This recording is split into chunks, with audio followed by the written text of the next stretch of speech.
Hello friends, எல்லோரும் எப்படி இருக்கீங்க? நல்லா இருக்கீங்களா? இது பார்த்திங்கன்னா ஞாயிற்றுக்கிழமை எடுக்கிற வீடியோ. அன்றைக்கி லேட்டாக தான் டே ஸ்டார்ட் ஆச்சு. 7 மணிலேருந்து தாங்க ஸ்டார்ட் ஆச்சு. எந்திரிச்சோன்னையும் வழக்கம் போல் பால் காய வச்சு டீ எல்லாத்துக்கும் போட்டு கொடுத்துட்டு, மாவு இருந்தது, இட்லி ஊற்றிக்கலான்னு சொல்லிவிட்டு மாவு நல்லா புளிச்சு வந்திருந்தது. அதனால் இட்லி ஊற்றிக்கலான்ட்டு ஃபஸ்ட்டு போய் நம்ம துணி துவைக்கிற வேலையை முடிச்சிடலாம் அப்படின்னு சொல்லிவிட்டு துணியை எல்லாத்தையும் கொண்டு போய் பின்னாடி ஊற வச்சுட்டு வந்துட்டேன்.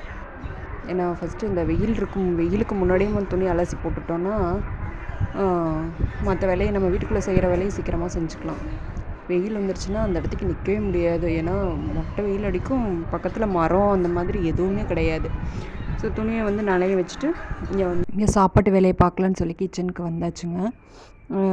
நான் இன்றைக்கி முட்டை குழம்பு, அதாவது இட்லிக்கு முட்டை குழம்பு தான் பண்ணலான்னு சொல்லிட்டு பிளான் பண்ணியிருந்தோம்.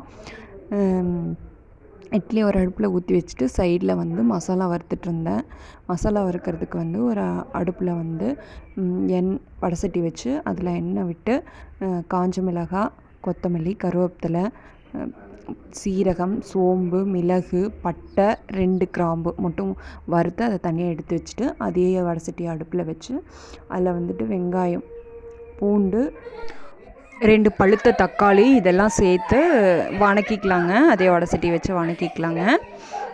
அப்புறம் தேங்காயும் எப்போ சொல்கிற மாதிரி தான் தேங்காய் வெங்காயத்துக்குள்ளே போட்டு நல்லா வறுத்தோம் அப்படின்னா குழம்பு சீக்கிரமாக கெட்டு போகாது. ஸோ அதனால் தேங்காய் பாருங்கள், நான் குட்டி குட்டியாக கட் பண்ணி மிக்சியில் ஒரு சுற்று விட்டு உள்ளே சேர்த்துக்கிட்டேன். ஏன்னா அப்படியே போட்டால் முழுசாக சீக்கிரமாக அரைப்படாது, அதனால தான்.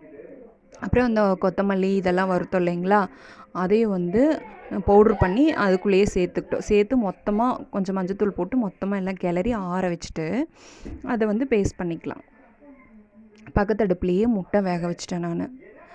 இப்போ குழம்பு தாளிச்சிக்கலாம். தாளிக்கிறதுக்கு ஒரு பாத்திரத்தை அடுப்பில் வச்சுட்டு அதில் எண்ணெய், கடுகு, கருவேப்பிலை போட்டு தாளிச்சிட்டு நம்ம அரைச்ச மசாலாவையும் அதில் நம்ம சேர்த்துக்கலாம்.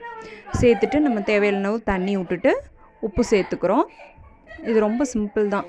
இப்போ அந்த மசாலா நல்லா வெந்துருச்சு, கொதிச்சிட்ருக்கு பாருங்கள். இந்த ஸ்டேஜில் முட்டை உரித்து நம்ம அதை லைட்டாக கீறிக்கிறோம். இந்த மாதிரி லைட்டாக கீறிட்டு உள்ளே சேர்த்துக்கலாம். அப்போ தான் இந்த முட்டைக்குள்ளே அந்த மசாலா இறங்கும். அப்போது இந்த மாதிரி நான் பார்த்திங்கன்னா இந்த முட்டை இப்படி கொதிக்குது பார்த்தீங்களா, அந்த ஸ்டேஜில் இந்த முட்டையை உள்ளே போட்டுட்டு பச்சை முட்டை இருக்குது பார்த்தீங்களா, அந்த பச்சை முட்டை 2 உள்ளே நல்லா உடச்சி ஊற்றிடுவேன். உடச்சி ஊற்றும் போது இன்னுமே அந்த ஃப்ளேவரும் டேஸ்ட்டும் கொஞ்சம் நல்லாயிருக்கும். அதனால் இப்படி உடச்சி ஊற்றி அது உடச்சி ஊற்றுறது உள்ளே அடி பிடிக்கும்ல, அதுக்கு அடி பிடிக்காமல் இருக்கணுன்றதுக்காக கொஞ்சம் கிளறி விட்ருவேன். இப்போ 3 முட்டையை பச்சை முட்டை உடச்சி உள்ளே ஊற்றியாச்சு, கிளறியாச்சுங்க. இப்போ பச்சை வாசமெல்லாம் போய் நல்லா வெந்துருச்சு குழம்பு. இப்போ ஆஃப் பண்ணிடலாம். கொத்தமல்லி தழையை கிள்ளி போட்டுட்டு குழம்பு ஆஃப் பண்ணிவிட்டு பரிமாறிடலாம். பாப்பாவெல்லாம் ஊருக்கு போனதுனால நாங்கள் காலையில் இது மட்டும்தான் சிம்பிளாக முட்டை குழம்பும் இட்லியும் பிளான் பண்ணிக்கிட்டோம். மத்தியானமாக நாங்கள் ஒரு கெடா விட்டு இருந்துச்சு. ஸோ அதுக்கு கிளம்பிட்டோம். காலையில் பிரேக்ஃபாஸ்ட் முடிச்சுட்டு மதியம் கெடா வெட்டி கிளம்பியாச்சுங்க.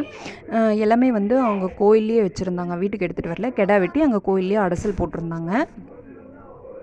அந்த கோயில் பார்த்திங்கன்னா கருவறையில் இருக்கிற சிலைக்கு பணத்தாலேயே 200 ரூபாய், 100 ரூபாய், 10 ரூபாய், 20 ரூபாய், 500 ரூபான்னு வச்சு பணத்துலேயே டெக்கரேட் பண்ணியிருந்தாங்கங்க. அது அவ்வளோ அழகாக இருந்தது பார்க்குறதுக்கு. அது கன்னிமார் சுவாமி அப்படிங்கிறதுனால ஒவ்வொரு அந்த 7 கன்னிமார் வச்சு அதுக்கு அவ்வளோ அழகாக டெக்கரேட் பண்ணியிருந்தாங்க. அதுவுமே பார்க்குறதுக்கு அவ்வளோ அழகாக இருந்தது. நான் சாமி கும்பிட்றத விட அந்த டெக்கரேஷனையே தான் நான் பார்த்துட்டு இருந்தேன். பாருங்கள், ஒவ்வொரு சிலையும் அவ்வளோ அழகாக ரெடி பண்ணியிருந்தாங்க.